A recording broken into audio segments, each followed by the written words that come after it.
Hello my dear students. In this video I am going to talk about few small points but very important points, and this relates to the last of the chapter, the last portion of the chapter income from house property. हमने सब कुछ cover कर लिया है, कुछ छुटपुट से points रह गए थे, छोटे छोटे हम बातें करने वाले हैं जो कि बहुत इंपॉर्टेंट है. अब इस वीडियो के बाद आपकी कंप्लीट अंडरस्टैंडिंग इस चैप्टर की हो जाएगी. तो आइए स्टार्ट करते हैं. सबसे पहला टॉपिक है house property held as stock in trade. जो ऐसे कुछ बिल्डर्स होते हैं जिनके पास कुछ फ्लैट्स बन के रेडी हैं, जो कि बिकने के लिए तैयार हैं, उनके लिए वही उनका बिजनेस है, वही उनका स्टॉक है, वही उनका सामान है जो उन्होंने मार्केट में बेचना है.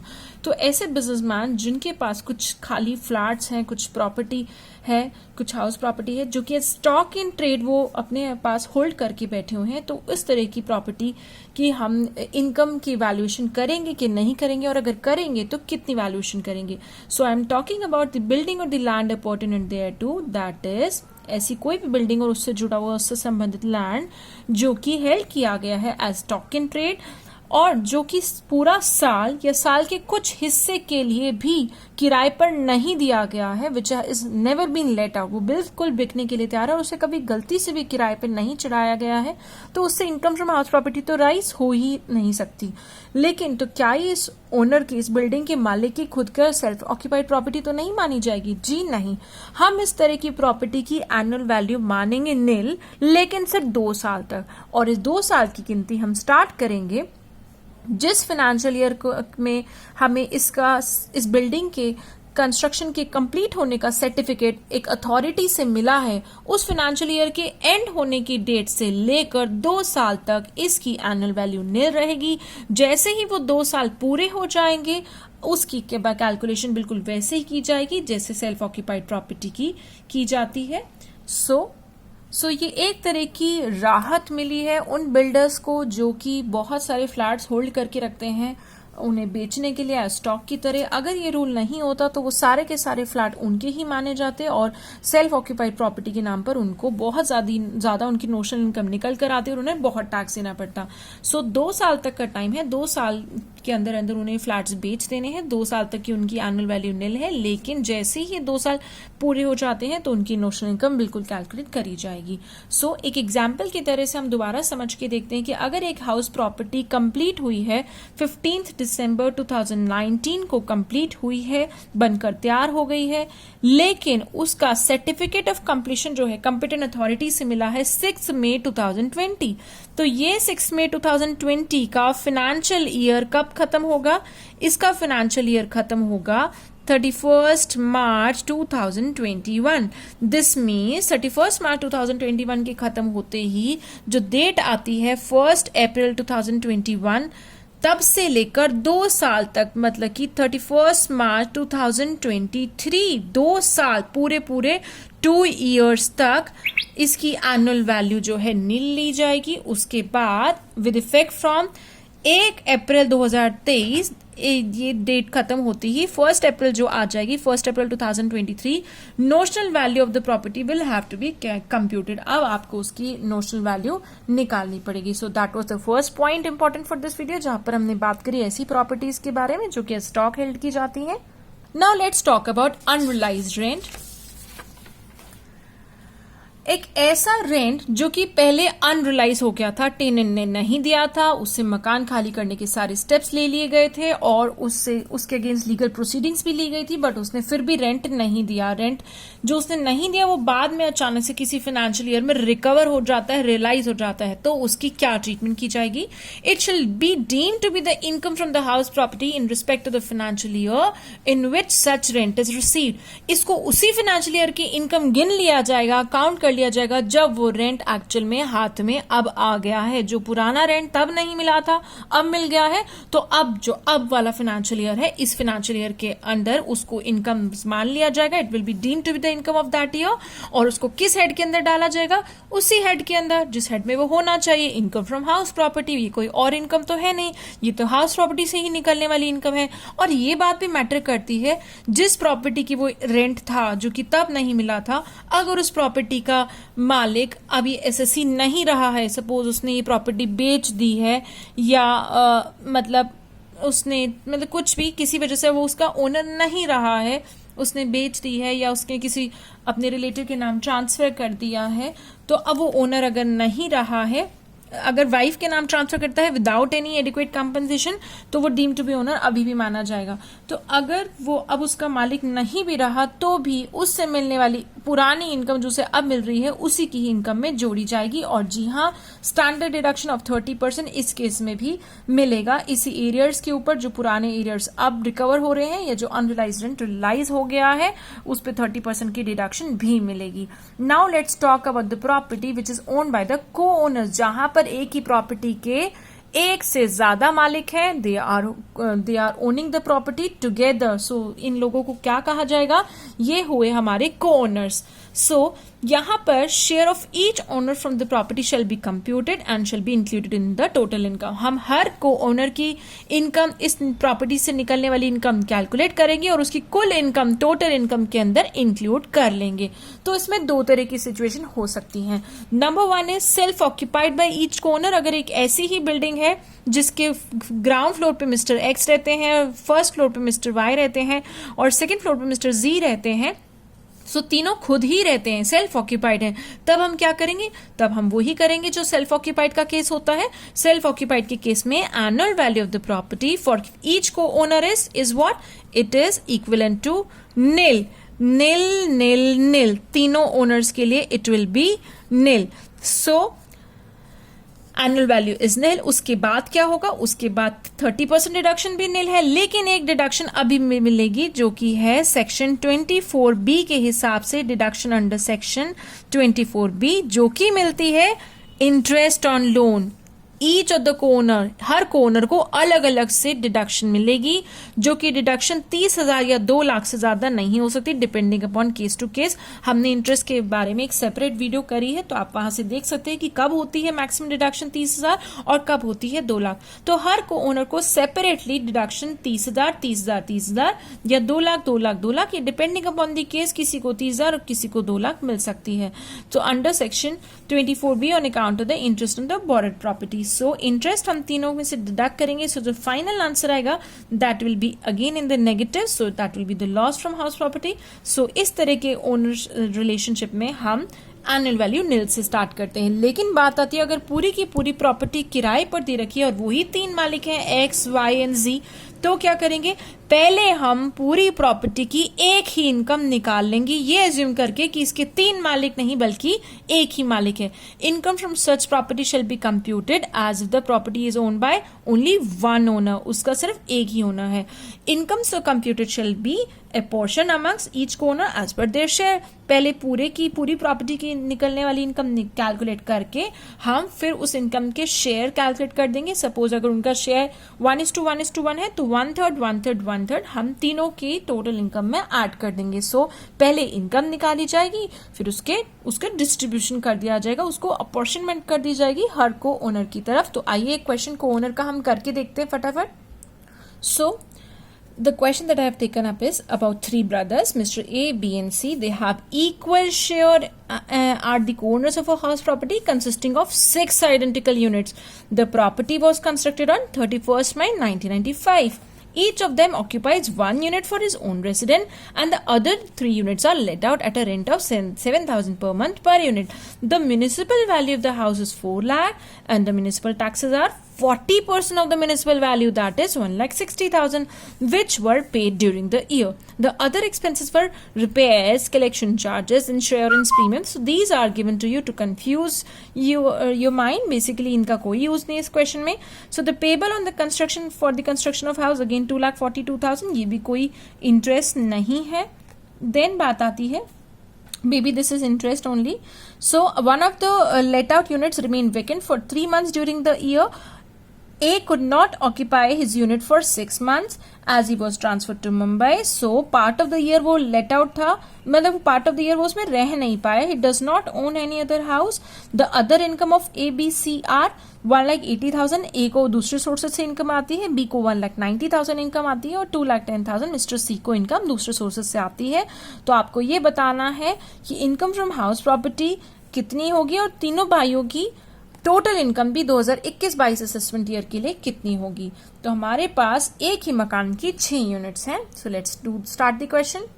सो क्वेश्चन में दी गई इंफॉर्मेशन के हिसाब से एक ही बिल्डिंग के अंदर टोटल 6 रेसिडेंशियल यूनिट्स हैं। इन 6 रेसिडेंशियल यूनिट में मिस्टर ए रहते हैं, मिस्टर बी रहते हैं, मिस्टर सी भी रहते हैं और बाकी का पोर्शन उन्होंने लेट आउट किया हुआ है at the rate of the 4th, 5th and 6th unit is let out at the rate of 7,000 per month.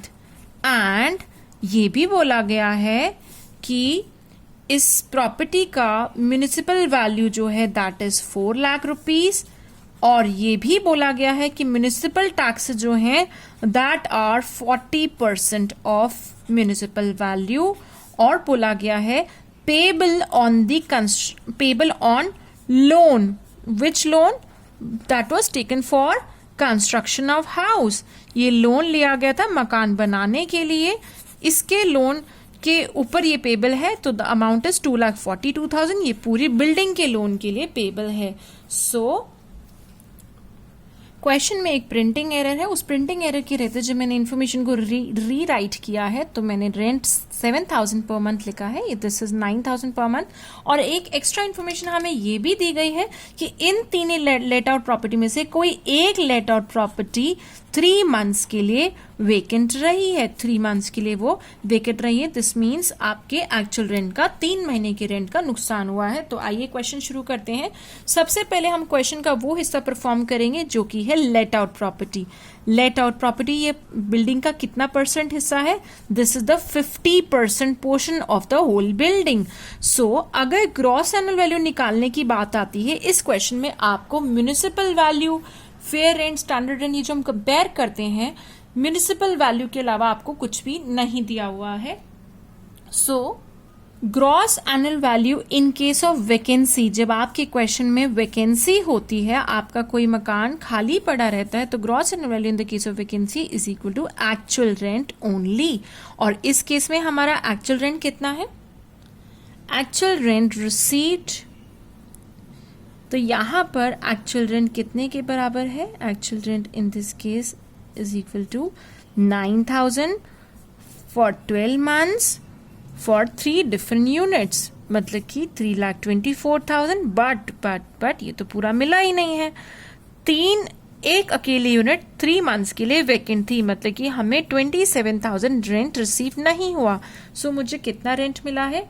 I have receive 2,97,000 as the actual rent and the gross annual value so is equal to 2,97,000 minus municipal taxes, जो कि अगर पूरे मकान के हैं 40% of 4 lakh is 1,60,000। 1,60,000 अगर whole house के हैं तो आधे मकान के लिए कितने होंगे? आधा। क्यों? क्योंकि ये किराए वाली प्रॉपर्टी पूरी बिल्डिंग का सिर्फ आधा ही हिस्सा है। सो 80,000 हम डिडक्ट करेंगे। So the net annual value that I arrive at is 2,17,000. Now it is the turn of standard deduction at the rate of 30% and interest on loan. ये दोनों चीजें हमें as per section 24A and B less करना है। interest on loan, तो standard deduction 30% of 2,17,000 is 65,100 and interest on loan, अगर पूरे मकान के लोन का इंटरेस्ट है 2,42,000, सो आधे मकान के लोन का इंटरेस्ट कितना होगा? 1,21,000। So the income from house property is 30,900 and this will be divided between 3 brothers Mr. A, B, C, since they have got equal share। 10,300 A को मिलेंगे, 10,300 B को मिलेंगे और 10,300 हमारे मिस्टर C को मिलेंगे। सो अब हम बात करते हैं सेल्फ ऑक्यूपाइड प्रॉपर्टी के बारे में। सेल्फ ऑक्यूपाइड प्रॉपर्टी ये भी हमारे मकान का कितना परसेंटेज हिस्सा है? अगेन 50%। सो यहां पर एनुअल वैल्यू कितनी होगी? सिंस इस प्रॉपर्टी के इस वाले हिस्से में ये तीनों भाई मिस्टर ए, बी, सी खुद रहते हैं, nil for all 3 brothers. Then less करेंगे हम एज पर सेक्शन 24B। हम क्या लेस कर रहे हैं? Interest on loan. जो कि सिंस ये मकान बहुत पुराना बना है 1995 में ही बन गया था। ये 1995 का मतलब है कि 1999 से 4 साल पहले ही बन गया था। तो ये तीनों ब्रदर्स 30,000 से ज्यादा की डिडक्शन नहीं ले सकते। So I will deduct 30,000 for brother A, 30,000 for brother B and 30,000 for brother C. तो मैं यहाँ पे तीनों को लेस कर रही हूँ। तो मेरा आंसर क्या आएगा for all 3 brothers? It will be 30,000 का लॉस फॉर मिस्टर ए, 30,000 का loss for mister B and 30,000 का loss for mister C. But then I will total up the losses as well as the income. 10,300 को इसके साथ जोड़ेंगे, as well as other income भी इनकी दी हुई है, हम उसके साथ भी इसे क्लब करेंगे। So let's do it. So हम निकाल रहे हैं इन तीनों ब्रदर्स की टोटल इनकम। टोटल इनकम निकालने के लिए हमने सबसे पहला हेड लिया है income from house property. So basically this is a heading, this is a heading. Heading के अंदर हमारे पास 2 तरह की इनकम है, let out portion and self occupied portion. So let out portion जो है मिस्टर ए को उससे 10,300 की इनकम होती है, मिस्टर बी को भी 10,300 की और मिस्टर सी को भी 10,300 की इनकम होती है। लेकिन सेल्फ ऑक्यूपाइड पोर्शन से तीनों ब्रदर्स को 30,000 का लॉस होता है। So income from house property तीनों भाइयों की क्या निकल कर आती है? इनकम फ्रॉम हाउस प्रॉपर्टी तीनों भाइयों की सेम है, जो कि बेसिकली लॉस है। It is -19,700, -19,700 and -19,700. So comes in the picture. The next is other income. The second head is other income, like it can be from other sources. So इनकी other incomes हमें question में दे रखी हैं।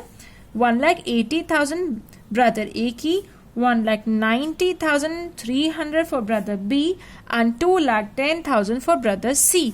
So the total income from all different sources from 3 co-owners of a property is 1,60,300 for brother A, 1,70,300 for brother B and 1,90,300 for brother C. So that is how we'll attempt the question of co-owners. Now let's talk about the one more important point. So the point is, can annual value be negative? क्या net annual value कभी negative हो सकती है? देखिए, net annual value self occupied property में तो निल होती है। बात आती है लेट आउट प्रॉपर्टी की, क्या उसके केस में कभी नेगेटिव हो सकती है? जी हाँ, अगर आपके क्वेश्चन में दी गई ग्रॉस एनुअल वैल्यू या रियल लाइफ में एसएससी की जो ग्रॉस एनुअल वैल्यू निकल कर आ रही है, उस ग्रॉस एनुअल वैल्यू से जो सरकार को म्यूनिसिपल टैक्सेस हैं वो ज्यादा हैं, म्यूनिसिपल टैक्सेस जो पे किए जा रहे हैं वो ज्यादा पे किए जा रहे हैं, तो उस केस में जब आप जीएवी में से टैक्सेस लेस करेंगे सो आपका आंसर जो है वो नेगेटिव आएगा, क्योंकि टैक्सेस का फिगर बड़ा है। If gross annual value is 10,000 but your municipal taxes are 90,000, so 10,000 में से जब 90,000 माइनस कर रहे हैं तो आपका आंसर -80,000 आएगा। ऐसा तब हो सकता है जब म्यूनिसिपल टैक्सेस बहुत ज्यादा एरियर्स दिए जा रहे हैं या बहुत ज्यादा पहले ही एडवांस में दे दिया गया, या तो ये एरियर्स हैं या वैसे ही इसका अमाउंट ज्यादा है, या फिर ये आगे आने वाले सालों के लिए एडवांस में दे दिया गया है। देन नेक्स्ट पॉइंट आता है, can there be any loss under the head income from house property? क्या income from house property head के अंडर लॉस हो सकता है? जी हाँ, बिल्कुल हो सकता है। अभी अभी हमने तीनों भाइयों की जब इनकम निकाली थी तो इनको लेट आउट और सेल्फ ऑक्यूपाइड पोर्शन की इनकम को ऐड करके भी लॉस आ रहा था, और अगर मान लीजिए इनके पास ये लेट आउट पोर्शन होता ही नहीं तो ऑलरेडी इन तीनों भाइयों को 30,000 का लॉस आ ही रहा था। सो दो तरह की सिचुएशन हो सकती है। पहली सिचुएशन हो सकती है, क्या हम बात कर रहे हैं सेल्फ ऑक्यूपाइड प्रॉपर्टी की, क्या सेल्फ ऑक्यूपाइड प्रॉपर्टी की बात हो रही है? अगर सेल्फ ऑक्यूपाइड प्रॉपर्टी की बात हो रही है तो इसकी तो बिगिनिंग ही एनएवी निल होता है। एनएवी जब निल है और ऐसे अगर मकान की कंस्ट्रक्शन करने के लिए अगर लोन लिया गया था और उसका ब्याज जाता है, so interest on borrowed capital less होगा, जो कि या तो 30,000 होगा या फिर 2 लाख होगा, depending upon the case to case. तो आपके इस सेल्फ ऑक्यूपाइड के केस में तो लॉस निकल कर आ ही सकता है, आएगा ही। अगर आपके इधर लोन भी है तो वो लॉस या तो 30,000 तक होगा या फिर वो 2 लाख तक का होगा, depending upon the facts of the case. इससे ज्यादा का लॉस नहीं होगा। लेकिन जब हम बात करते हैं लेट आउट प्रॉपर्टी की, तो लेट आउट प्रॉपर्टी के केस में तो भाई कोई रिस्ट्रिक्शन ही नहीं है कि लोन कितना डिडक्ट होना चाहिए। अगर लोन बहुत ज्यादा ले रखा है और 1 करोड़ का भी ब्याज जा रहा है, वो सारा डिडक्ट होगा। तो जब आप जीएवी में से म्युनिसिपल टैक्सेस लेस करते हैं, उसके बाद जब एनएवी निकल कर आता है, एनएवी में से जब आप स्टैंडर्ड डिडक्शंस लेस करते हैं, और जब आप interest on borrowed capital less करते हैं, तो जब इतनी चीजें लेस हो रही हैं और अगर कहीं ये जीएवी से ज्यादा है डिडक्ट होने वाली चीजें, एनएवी जो आ रहा है उससे तो आपका ब्याज ही ज्यादा है, तो आपका आंसर डेफिनेटली नेगेटिव भी हो सकता है, पॉजिटिव भी हो सकता है. So that is how we get to know कि आपकी जो इनकम फ्रॉम हाउस प्रॉपर्टी है that can be, there can be loss also or profit also depending upon the case to case. So that's it for this video. I hope you understood everything about this chapter. This chapter is over from my side. In case of any queries, please post your comments, your queries in the comment section below. Thanks for watching. Stay connected for more such videos. In next upcoming series, I'll be talking about the chapter capital gain. Bye bye.